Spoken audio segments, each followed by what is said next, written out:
sun setting behind me, 60 degrees out. I'm up for an evening ride. Well, it's like 4:40, but I'm at the highest point of my climb. So it's like an 800-foot climb because I go all the way down to like a creek and then I come back up. But yeah, just a beautiful night. There's the sunset behind me. I have childcare to be out on my bike, so you should do the same. Alright, let's get to the video. Hey guys, it's Victoria with Nutrition by Victoria, filming today in my basement. So I just got off my bike, feel really good, it's dark outside, my sitter's upstairs with the kids, so I figured I'd take this opportunity to film without the children. So some of you may appreciate that. But you know, I just do what I can. I'm a working mom and a stay-at-home mom, so I gotta fit it all in at some point. But anyways, today's video I wanted to be about metabolic damage recovery protocol in just a short little blip, because I've done longer videos about this topic, and if you hear water running, that is because my washing machine is right here, and it's going. But anyways, I wanted to just talk about how to speed up the process, because more than likely when you come to this lifestyle, you've come from a past of dieting, or maybe you haven't, but most people have. And in that case, it usually means weight gain for you initially, and that weight gain can take months usually to plateau out, months to about a year to plateau out. So in order to kind of speed up the process, here are my tips. Number one, do not do any low calorie density diets while you're trying to psychologically and physically deal with the weight gain. It will just slow you down. You want to eat as much carbohydrates as you can every day. Your hunger is going to dictate how much you can eat. Don't be afraid of sugar. Sugar actually helps the process, and I think that was one of the main things at the beginning for me that could have really helped me along and not strung my recovery out so long. It took me about 2 to 3 years to come back down to the weight that I'm currently at now, which is like a 21 BMI. It took about 2 to 3 years after I came to this lifestyle directly from anorexia and under eating and fasting and carb restriction. I did years of that prior to coming onto this lifestyle, and it definitely, I had to pay that metabolic damage debt back. So there's a lot of chicks out there. I know Chelsea May Cullen just made some little cute video where she's talking to herself and just basically saying the way to lose weight is through a calorie deficit. That's not true. Weight loss is so much more complex than that, and if it was that easy, then people who just calorie restrict, they would be able to maintain that, but it's not sustainable.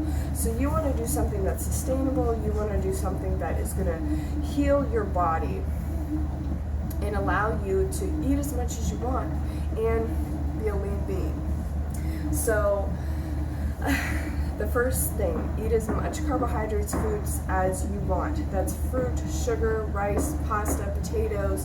Keep it low fat. You're probably going to have to go out to the grocery store and buy all your food and prepare it at home, because a lot of times when you're eating out, they add a lot of oil to the food.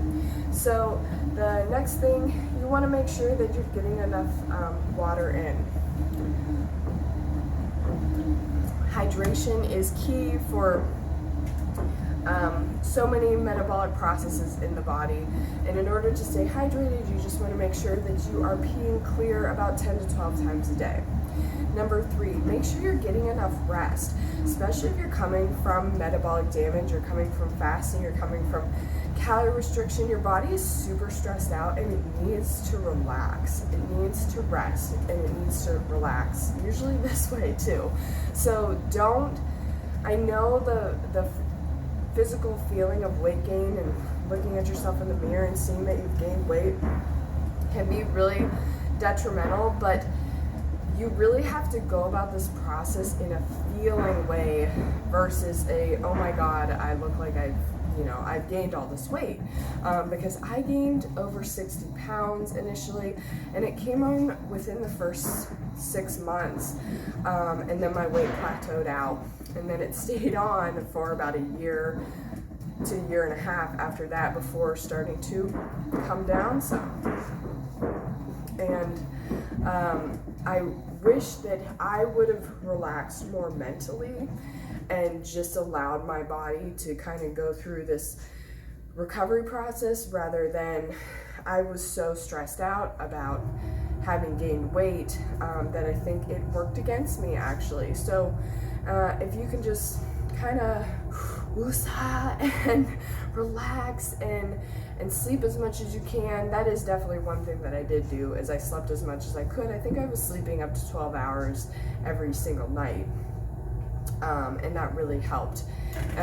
But you don't have to go and do a marathon every day. You don't have to do any kind of crazy exercise.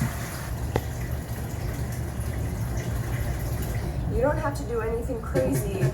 You just need to relax and rest. And when you feel like doing stuff, go out and do stuff. And the fourth metabolic healing recovery protocol tip that I have would be, it goes along with the diet, is to don't just like go crazy on eating whatever vegan foods. You want to keep it high carb, low fat. Keeping the fat low is going to cap your weight gain out at the very minimum that is necessary in order for you to heal. So you're still going to gain fat, you're still going to gain fluid retention, but it's going to be the least amount possible that is necessary for you to heal, if that makes sense. So the last tip, number 5, would be to get a bicycle. Get a riding bike and get a stationary bike. So I live in a climate where I can ride my bike most of the year, but we're into winter now, and so it's like hit or miss the days that I can be on my bike. So I use a stationary bike when I can't be outside on my bike. If you're in a position where you can commute to work, where you can ride your bike to the store, where you can, you know, live that kind of lifestyle, that would be ideal. But just being on your bike every day, it makes you really feel good. You get that endorphin release, you get that lymphatic pump, and it actually benefits your metabolism because it takes all those carbohydrate calories that you're eating and it puts them towards increasing your metabolism. So you don't want to be doing too much exercise, but doing some exercise so that you're triggering your metabolism to start to go up, because that's the whole goal here, is your metabolism is lowered from all the past abuse that you've been doing to your body, primarily carb restriction and calorie restriction, whether that's from caffeine abuse, under eating, fasting, orthorexia, not sleeping enough. You know, they're all intertwined. Using recreational drugs, alcohol, cigarettes, whatever. It all is correlated in with calorie and carbohydrate restriction to some extent.